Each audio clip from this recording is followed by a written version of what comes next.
High বন্ধুরা, HS live blog থেকে সবাইকে সুপ্রভাত। আশা করি সবাই ভালো আছেন, সুস্থ আছেন। তো আপনাদের সুস্বাস্থ্য কামনা করেই আজকের ব্লগটা আমি শুরু করেছি। তো আমি ভালো করে কথা বলতে পারি না, তো ভালো করে ভিডিও শ্যুট করতে পারি না, তো যেরকম করে পারি আপনাদের সঙ্গে আমি ভিডিওগুলো সেরকম করে শেয়ার করার চেষ্টা করি। তো আমার ভিডিওগুলো যদি আপনাদের ভালো লেগে থাকে তাহলে অবশ্যই একটা লাইক করবেন, কমেন্ট করবেন, আর আমার চ্যানেলটিকে আপনারা একটু সাবস্ক্রাইব করে দেবেন। তো যারা যারা আমার চ্যানেলটিকে সাবস্ক্রাইব করেননি তাদের কাছে বিনীত অনুরোধ, আমার চ্যানেলটিকে একটু অবশ্যই সাবস্ক্রাইব করে দেবেন। আর যারা যারা সাবস্ক্রাইব করেছেন তাদের অসংখ্য অসংখ্য ধন্যবাদ।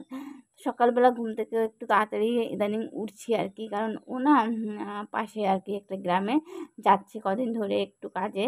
তো এজন্য আর কি 5:30টার দিকে উঠতে হয়। ও 6টার দিকে কোনো দিন 6টা, কোনো দিন 6:30 বেজে যায় আর কি চলে যায়। তো তার কারণে আমি ঘরটা ঝাড় দিয়ে ফ্রেশ হয়ে ওকে একটু চাটা করে দিই। তো আজকে ও সেরকম আর কি চাটা করে দিলাম, ও খেয়ে চলে গেল কাজে। আর এদিকে হচ্ছে আমি যে বাইরের কাজগুলো না করা হয় না, কারণ অত ভোরে ঘুম থেকে উঠে ঘরটা শুধু ঝাড় দিয়েই ওকে চা করে দিই।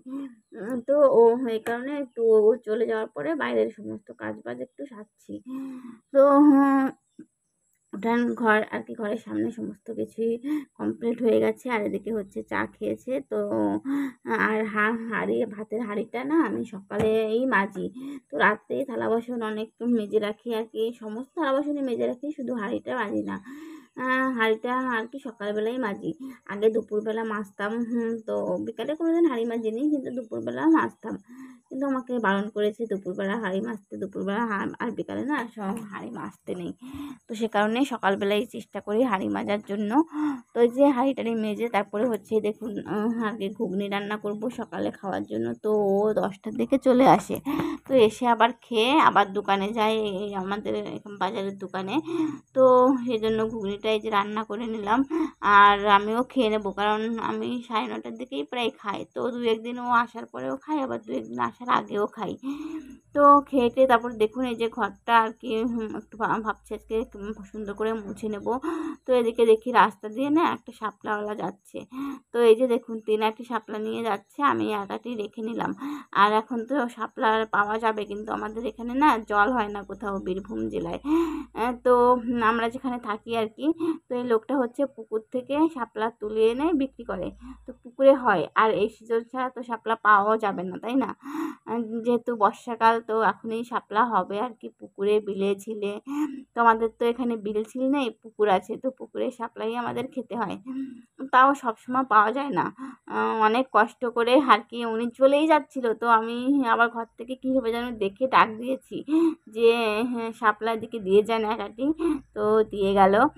আর আমার না শাপলা খেতে খুব ভালো লাগে, শাপলা ভাজি তরকারি খুবই আমার ফেভারিট আর কি।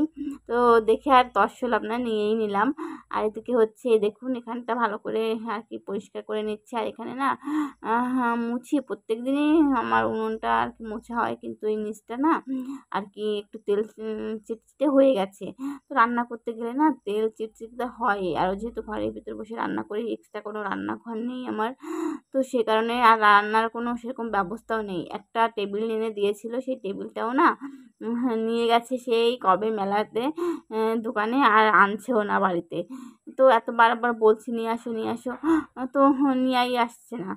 তো এই জন্য আমি নিচে বসে এখন রান্না করছি আর কি। আর এদিকে হচ্ছে দেখুন ওখানটা মোছা হয়ে গেছে, ওখানটা ভালো করেই হাত দিয়ে মুছে নিলাম সাবান টাবান দিয়ে। আর এদিকে হচ্ছে ঘরটাও মুছে নিচ্ছি, তারপরে আবার এটা দিয়েও আবার ওখানটা মুছে নেব। তো আমার ঘরটা যেহেতু সেরকম জিনিসপত্র নেই, আরও ফাঁকা, আরও শৌকের নিচে তো একদম পুরো ফাঁকা, তো আমার সেরকম মুছতে অতটা দেরিও লাগে না, তাড়াতাড়ি করেও আমার মোছা হয়ে যায়। তো জিনিসপত্র বেশি থাকলে সরিয়ে সারিয়ে মুছতে অনেকটা সময়ই লেগে যায়। আর রুমগুলো তো বেশি বড় না। আর দেখুন বারান্দাটা তো আমার পুরো ফাঁকা। আর এই দেখুন আমার টাইলস টুইলস সমস্ত কিছু আনা কমপ্লিট, কিন্তু বাথরুমের কাজ এখনও হচ্ছে না। আর এদিকে দেখুন স্নান পুজো কমপ্লিট করে তারপরে এই যে শাপলা বাছছি। আর এই কত গরমে না আমি পুরো নেতিয়ে গেছি একদম, কোনো কিছুই ভালো লাগে না। তো এই দেখুন ভাবছি ইঁচড় রান্না করব, কিন্তু এখন আর ইঁচড় রান্না করব না, কেটে ফ্রিজে রেখে দেবো, শুধু শাপলা রান্না করব আর ভেন্ডির তরকারি রান্না করব। গরমে আর পাচ্ছি না। তো এঁচোড়টা হচ্ছে পাশে কাকিমা আর কি সকালবেলা আপনার তো ভুলেই গেছি বলতে গিয়েছিলাম, তো কাকিমা কাটতেছিল, তো কাকিমা আর কি দিল আমাকে একটু। তো সেটাই। আর এদিকে দেখুন রাত্রেবেলা এই যে তারপর আর কোনো ভিডিও শ্যুট করতে পারিনি, এত গরমে আর সহ্য হচ্ছে না। তো কিছু জিনিস নিয়ে আসছে, ম্যাগি নিয়ে আসছে, তেজপাতা, ডিম আর দেখুন লবণ আর কিছু সবজি নিয়ে আসছে। তো আমি একটু শুয়েছিলাম আর কি প্যাক লাগিয়েই দেখুন। তো আজকের ব্লগটা আমি এখানেই শেষ করছি। সবাই ভালো থাকবেন, সুস্থ থাকবেন। সবাই